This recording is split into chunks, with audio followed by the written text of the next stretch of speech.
Hey, sister, welcome to the embodiment practice from the moon in you. And here we are in that incredible moment we've been waiting for to close out 2023 with the new moon in Libra and a solar eclipse. I mean, bam, it is powerful. It packs a punch. And if we're ready for it, we get to create something so new that's way more in alignment with who we are.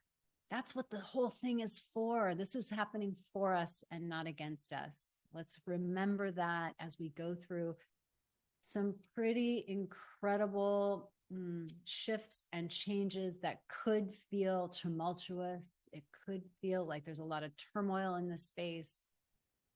It's big. It's just big. It's closing out a period that we've been in, and it's initiating us into a new period. So here's the deal.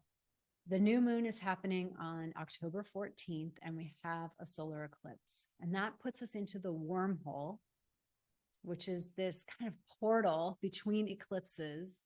Michael Lennox, my astrologer, uses that term. And I just think it's really apropos because we really are in a cauldron of transformation. And here we are in Libra time, and then we'll be going into Scorpio time. So the full moon, which the sun will be in Scorpio in 2 weeks, and the moon in Taurus will end with a lunar eclipse.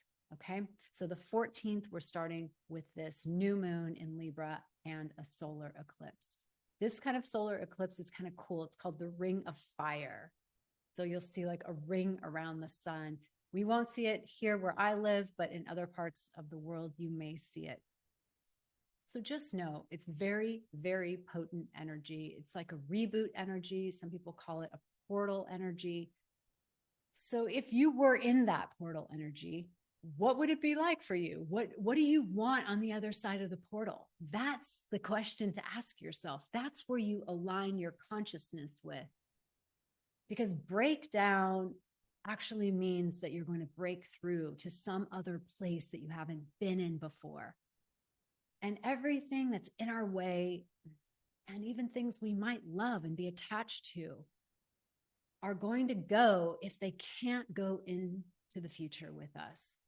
You know, I have a friend right now who's really living this as Aries Libra axis. You know, that's where the nodes are right now. And Pluto is squaring those nodes. So it's just like tight. And her relationships are all up for change. I mean, she's ending a friendship that I would have never thought would be ending ever. But she's really putting a stake in the ground for herself. She's been like a people pleaser. She's a really awesome supporter, but never really stuck up for herself, never really even thought about that. It was never a problem until now. So her growth has brought her to the place of, hey, wait a minute. That's not in my truth. Like she's getting squeezed. It never was like that bad. Now it's that bad where she's showing up, having to declare her truth.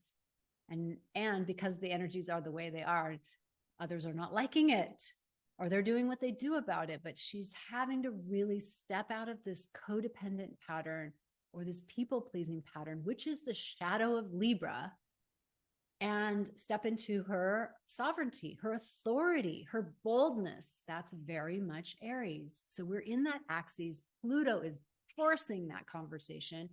There's so much astrology going on right now that I'm not going to cover it here because this is an embodiment practice and we're going to get into this embodiment practice.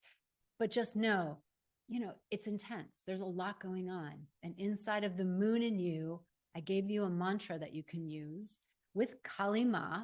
Kali Ma is the goddess of death and rebirth. You know, she was the one that came out of Durga's head. And Durga couldn't fight these demons because every time Durga would cut the demon's head off, the demon would grow like 3 more heads.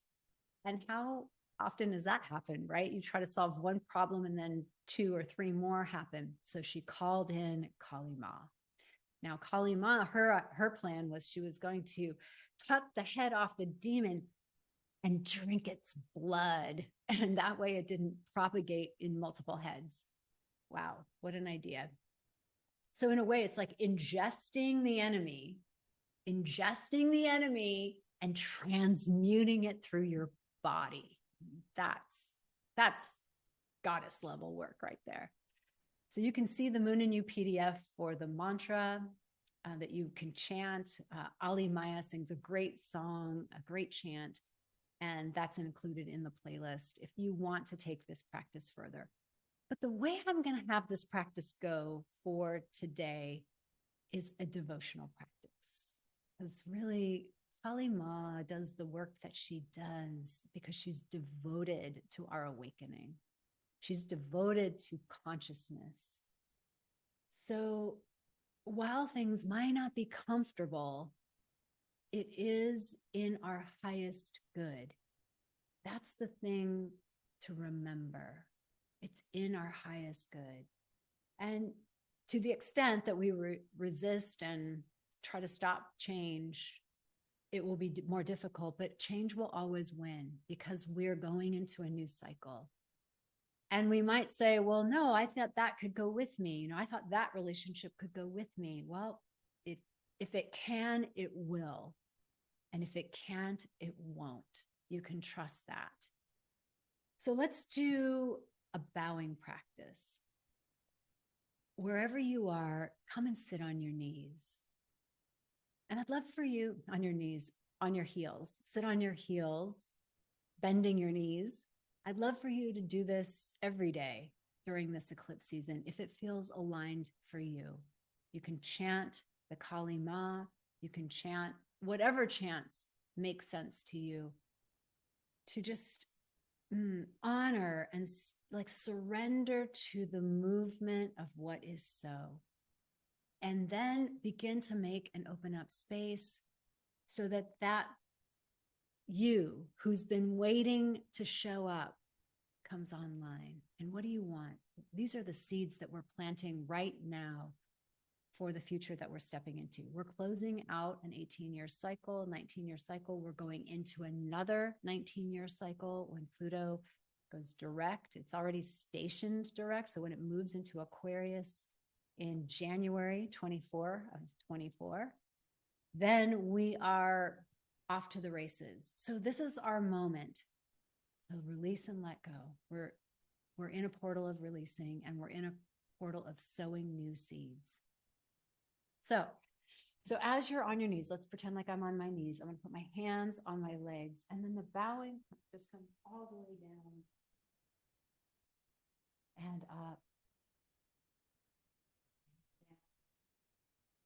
and up. Now, the other way you can do this as well is when you bow down, you can come up like this, like the sun, and then come back down and up. Whichever part feels more aligned with your body to acknowledge this new moon in Libra.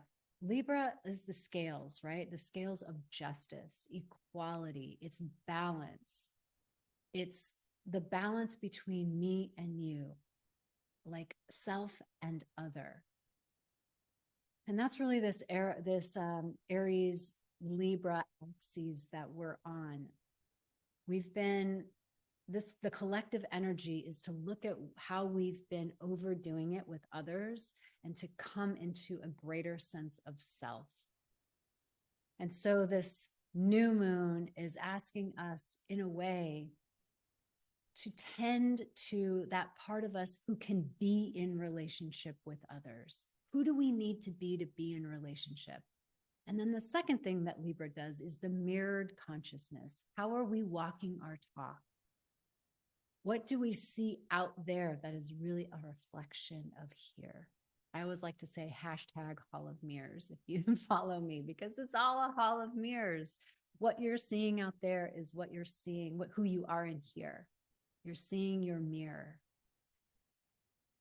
And so take that on as a context, because we have 6 planets in fixed signs, and we're going to be digging in our heels, like the people who are not listening to this embodiment or any other type of transmission may be tempted, and we may be tempted because we are human, to dig in our heels. And so what we want to remember is inside is outside. Inside is outside. There's truth, there's justice, there's equality, there's win-win. That's what we're ultimately going for, win-win. So do your bowing practice, and I can't wait to hear about it. And then I'll see you on the next video as we complete this 2-week cycle with the full moon in Taurus.